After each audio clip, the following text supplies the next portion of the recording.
Hey, what's up, smart cookies? It's your favorite impulsive philosopher here, and boy do I have a treat for you today. We're diving deep into the world of Stoicism, but not just any Stoicism. We're talking about the 12 rules that only the smartest, most badass people follow. Are you ready to level up your life? Because by the end of this video, you'll have the tools to become an unstoppable force of nature. We're talking mental toughness, emotional resilience, and the kind of wisdom that'll make people wonder if you've got a direct line to the universe. Here's what's coming up. First, we'll break down these 12 mind-blowing rules. Then, I'll show you how to apply them in real life with some crazy examples. And finally, we'll explore how these ancient teachings can revolutionize your modern life. So buckle up, because this ride is about to get wild. Rule number 1. Embrace the suck. Life is hard, people. Deal with it. No, seriously, deal with it. The first rule of being a smart Stoic is to stop whining about your problems and start facing them head-on. You know that job you hate? That relationship that's falling apart? That mountain of debt that keeps you up at night? It's time to look those monsters in the eye and say, bring it on. Embracing the suck isn't about being a masochist. It's about acknowledging that life isn't always sunshine and rainbows, and that's okay. It's in the struggles that we grow, that we become stronger, smarter, and more resilient. Think about it like this. Every time you face a challenge, you're leveling up in the game of life. You're gaining experience points, unlocking new skills, and becoming a more powerful version of yourself. But here's the kicker. Embracing the suck doesn't mean you have to like it. You don't have to enjoy the pain, the discomfort, or the uncertainty. You just have to accept it as part of the journey. So the next time life throws you a curveball, don't duck. Don't run. Stand tall, look that curveball in the eye, and say, is that all you've got? Because once you start embracing the suck, you'll realize that you're capable of handling so much more than you ever thought possible. And remember, every challenge you overcome is a story you get to tell later. So go out there and start collecting some epic tales of triumph. Rule number 2. Control what you can, accept what you can't. Alright, listen up, because this rule is an absolute game changer. It's time to stop wasting your energy on things you can't control and start focusing on what you can actually influence. You know that guy who cut you off in traffic this morning? Yeah, you can't control him. The weather that ruined your beach day? Nope, not under your control either. But, you know what you can control? Your reaction to these things. This rule is all about drawing a line in the sand. On one side, you've got everything you can influence. Your thoughts, your actions, your decisions. On the other side, everything else. And guess what? You're gonna let that other stuff go. It's like having a superpower. Once you start focusing only on what you can control, you'll feel this incredible sense of freedom. No more stressing about what other people think. No more losing sleep over things that might never happen. But here's where it gets really interesting. The more you focus on what you can control, the more things start falling into your sphere of influence. You become proactive instead of reactive. You start shaping your life instead of just reacting to it. This doesn't mean you become apathetic to the world around you. It means you become strategic. You learn to channel your energy where it matters most, where it can actually make a difference. So starting right now, I want you to ask yourself, can I control this? If the answer is yes, take action. If it's no, let it go. It's that simple. And watch how this simple shift in perspective can transform your entire life. Rule number 3. Live in accordance with nature. Now, before you start hugging trees and howling at the moon, let me explain what this really means. Living in accordance with nature isn't about ditching your smartphone and moving to the woods. Although if that's your thing, go for it. This rule is about understanding your place in the grand scheme of things. It's about recognizing that you're part of something bigger than yourself and aligning your actions with the natural order of the universe. But what does that even mean in practical terms? It means stripping away all the artificial BS that society has piled on us and getting back to what really matters. It's about living authentically, in line with your true nature and values. Think about it. In nature, everything has a purpose. A tree doesn't try to be a rock. A lion doesn't wish it were a giraffe. They all play their part in the ecosystem. So, what's your rule? What were you put on this earth to do? Living in accordance with nature also means accepting the natural cycles of life. There are seasons of growth and seasons of rest. There are times of abundance and times of scarcity. Instead of fighting against these cycles, learn to flow with them. This rule challenges you to question everything. Are you living the life you want, or the life society told you to want? Are your goals aligned with your true nature, or are they just checkboxes on someone else's list? So take a moment right now. Close your eyes, after you finish watching this video, and ask yourself, am I living in accordance with my nature? If the answer is no, it's time to make some changes. Because when you align with nature, you align with your true self, and that's when the magic happens. Rule number 4. Practice negative visualization. Okay, I know what you're thinking. Negative visualization? I thought this was supposed to make me feel better. Trust me, this rule is a total game changer, and it's way more powerful than any of that fluffy positive thinking stuff. Here's how it works. Regularly take time to imagine the worst-case scenarios in your life. Sounds fun, right? But hear me out. By visualizing losing the things you value most, you actually learn to appreciate them more. Imagine losing your job, your home, your health. Imagine losing the people you love. I know it sounds morbid, but stick with me here. When you do this, something incredible happens. You start to realize how amazing your life actually is right now. This practice does 2 things. First, it makes you incredibly grateful for what you have. That job you've been complaining about? Suddenly, it doesn't seem so bad. That partner who annoys you sometimes? You realize how much you'd miss them if they were gone. Second, it prepares you for when things actually do go wrong. By mentally rehearsing these scenarios, you're building resilience. You're training your mind to handle adversity, so when life does throw you a curveball, you're ready for it. But here's the real kicker. Negative visualization actually makes you more positive. It's like a vaccine for your mind. By exposing yourself to small doses of negativity, you build up an immunity to it. So I challenge you to try this. Once a day, take a few minutes to practice negative visualization. Then, open your eyes and look around. I guarantee you'll see your world in a whole new light, and you'll be ready to tackle whatever life throws at you with a smile on your face. Rule number 5. Focus on the present moment. All right, time travelers, listen up. This rule is all about ditching your DeLorean and living in the here and now. Because let's face it, the present moment is the only moment you've got. We spend so much time worrying about the future or dwelling on the past that we forget to actually live. We're like zombies, shuffling through life on autopilot, missing all the amazing stuff that's happening right in front of us. But here's the thing. The present moment is where life happens. It's where you make decisions, take actions, and create your reality. The past is gone, and the future isn't here yet. All you have is now. Focusing on the present doesn't mean you stop planning for the future. It means you stop obsessing over it. It means you put your full attention into whatever you're doing right now, whether that's working on a project, having a conversation, or even just brushing your teeth. This rule is about quality of life. When you're fully present, you experience everything more vividly. Colors seem brighter, food tastes better, relationships feel deeper. It's like upgrading your life from standard definition to 4K Ultra HD. But being present isn't just about enjoyment. It's also about effectiveness.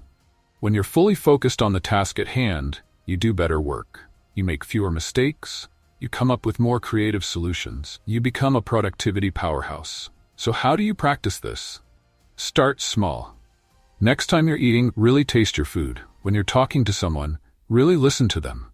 When you're working, give it your full attention. And watch how this simple shift can transform your entire life. Rule number 6, practice voluntary discomfort. All right, you comfortable couch potatoes, it's time to get uncomfortable. This rule is all about deliberately putting yourself in challenging situations to build mental toughness and resilience. Now, I'm not talking about doing anything dangerous or harmful. I'm talking about small, controlled doses of discomfort that push you out of your comfort zone and make you stronger. Why would you want to do this? Because life isn't always comfortable, and the more you train yourself to handle discomfort, the better equipped you'll be to handle whatever challenges come your way. Here's how it works. Regularly do things that are a little bit hard, a little bit uncomfortable. Take a cold shower, skip a meal, sleep on the floor, do public speaking. Have that difficult conversation you've been avoiding. Each time you do something uncomfortable, you're expanding your comfort zone. You're proving to yourself that you can handle more than you thought. You're building confidence and self-reliance. But here's the real magic. Voluntary discomfort makes you appreciate comfort more. After sleeping on the floor, your bed feels like a cloud. After fasting for a day, a simple meal tastes like a feast. You start to realize how good you actually have it. So, I challenge you to embrace discomfort. Start small, but do it consistently. Push your boundaries a little bit every day.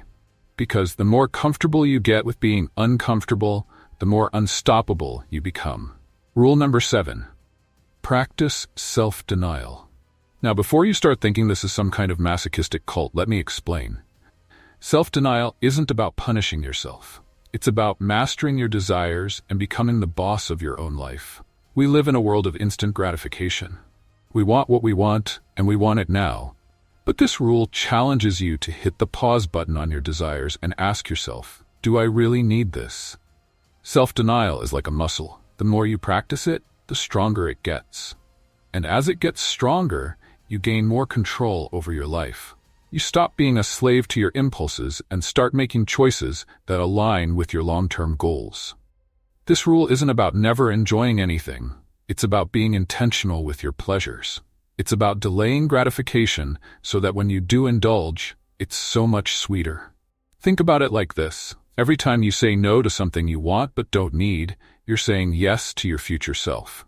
You're investing in your long-term happiness and success. Practicing self-denial also helps you distinguish between your wants and your needs. You start to realize how little you actually need to be happy, and that realization is incredibly freeing. So, how do you practice this? Start small. Next time you want to buy something, wait 24 hours before making the purchase. Skip dessert once in a while. Turn off your phone for an hour each day. These small acts of self-denial will build up over time, giving you incredible self-control and willpower. Rule number 8, cultivate gratitude. All right, you ungrateful wretches, just kidding, I love you all. It's time to talk about the power of gratitude. This rule is all about appreciating what you have instead of always wanting more. Now I know what you're thinking, gratitude? That's some new age hippie stuff. But hear me out. Gratitude isn't just about saying thank you or writing in a journal, although those things are great. It's about fundamentally shifting your perspective on life. When you cultivate gratitude, you start to see the world differently. That traffic jam? A chance to listen to your favorite podcast. That challenging project at work? An opportunity to grow and learn new skills. Gratitude is like a superpower. It can turn a bad day into a good one, a meal into a feast, a house into a home. It can transform your relationships, your work, your entire life. But here's the thing, gratitude takes practice. Our brains are wired to focus on the negative, thanks evolution. So we need to actively train ourselves to notice and appreciate the good stuff. Start small. Each day, try to notice 3 things you're grateful for. They don't have to be big things. Maybe it's your morning coffee, a text from a friend, or a beautiful sunset. The more you practice, the more you'll start to notice. And here's the real kicker. Gratitude is contagious. When you start expressing appreciation for the people and things in your life, you'll find that positivity coming back to you tenfold. So go ahead, spread some gratitude. Your future self will thank you for it. Rule number 9, memento mori. Remember, you will die. Whoa, things just got heavy, didn't they? But stick with me, because this rule is a total game changer. Memento mori is Latin for remember you will die, and it's all about keeping your mortality in mind. Now, I know what you're thinking. Why would I want to think about death? That's depressing. But here's the thing.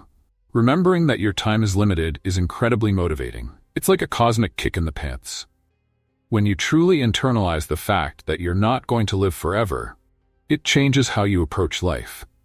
You stop wasting time on petty things. You start focusing on what really matters. You begin to live with purpose and intention. Think about it. If you knew you only had a year left to live, how would you spend it? What would you do differently? Who would you spend time with? Now, why aren't you living that way already? Memento mori isn't about being morbid or pessimistic. It's about appreciating the preciousness of life. It's about making the most of the time you have. It's about living fully and authentically. This rule also helps put things in perspective. That embarrassing thing that happened last week, in the grand scheme of things, it doesn't matter. That goal you've been putting off, there's no time like the present to start working on it. So, how do you practice this? Simply take a moment each day to remind yourself that your time is limited. Use it as motivation to live your best life, to pursue your passions, to tell the people you love how you feel. Because in the end, it's not about how long you live, but how well you live. Rule number 10. Practice amor fati, love of fate. Alright, it's time to fall in love with your fate. Amor fati is Latin for love of fate, and it's all about not just accepting whatever happens to you, but actually embracing it. Now I know what you're thinking. Love my fate? Even when bad stuff happens? Yep, especially then. Because here's the secret. Everything that happens to you is an opportunity for growth and self-improvement. Amor fati is like having a superpower. When you practice it, you become unstoppable. Why? Because you're no longer fighting against reality. You're no longer wasting energy wishing things were different. You're working with what you've got and making the absolute best of it. Think about it like this. Life is like a game of cards. You can't control the hand you're dealt, but you can control how you play it. Amor fati is about playing your hand with enthusiasm and skill, no matter what cards you're holding. This doesn't mean you become passive or stop trying to improve your situation.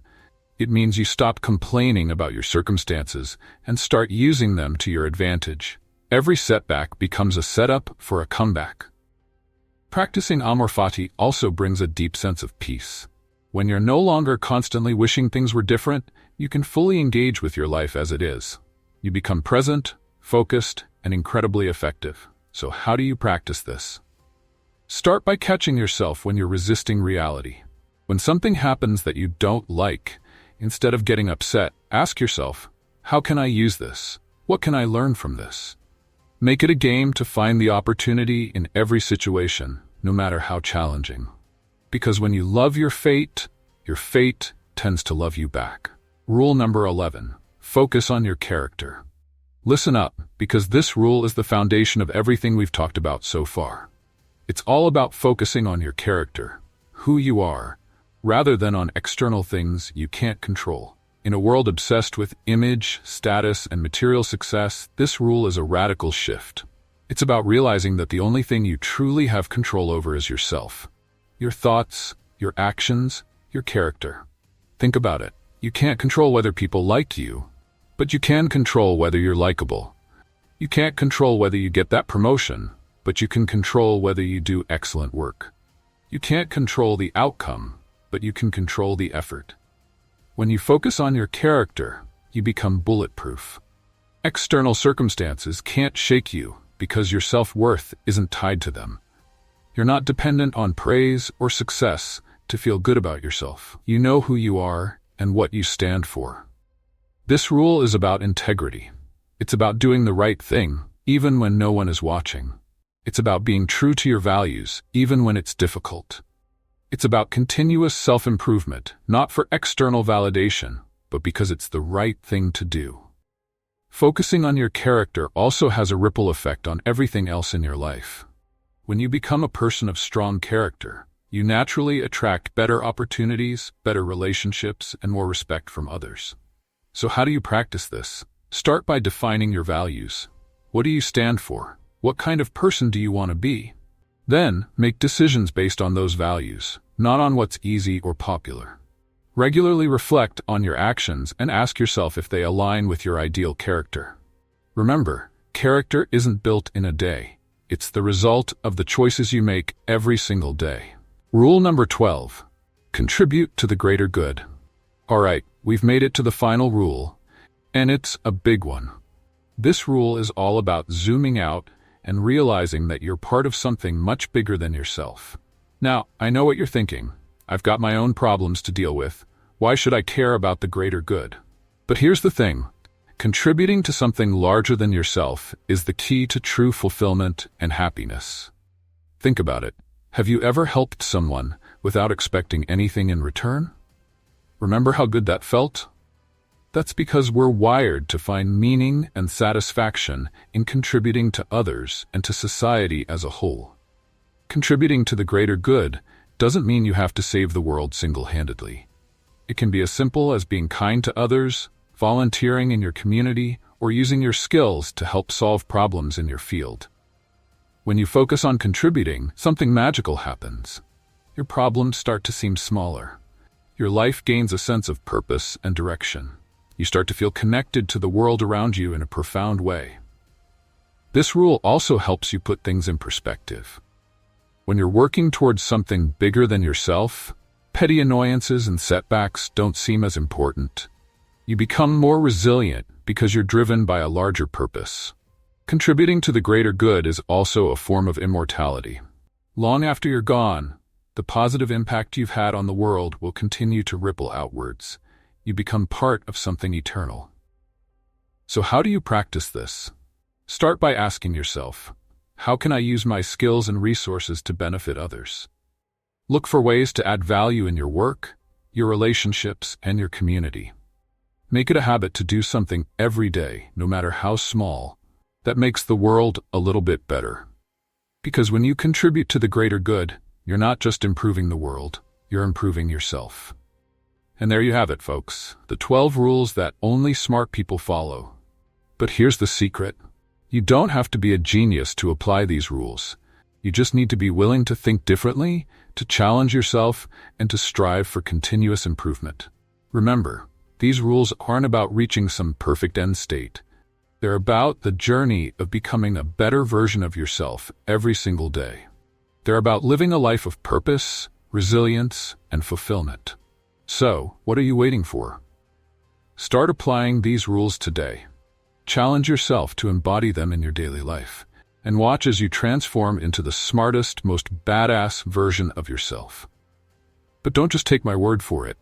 Try it for yourself. I dare you to apply even just one of these rules consistently for a month. See how it changes your life. And then come back and tell me all about it in the comments. Remember, you've got this. You have everything you need to start living an extraordinary life right now. So go out there and make it happen. This is your impulsive philosopher signing off. Stay smart, stay stoic, and keep being awesome.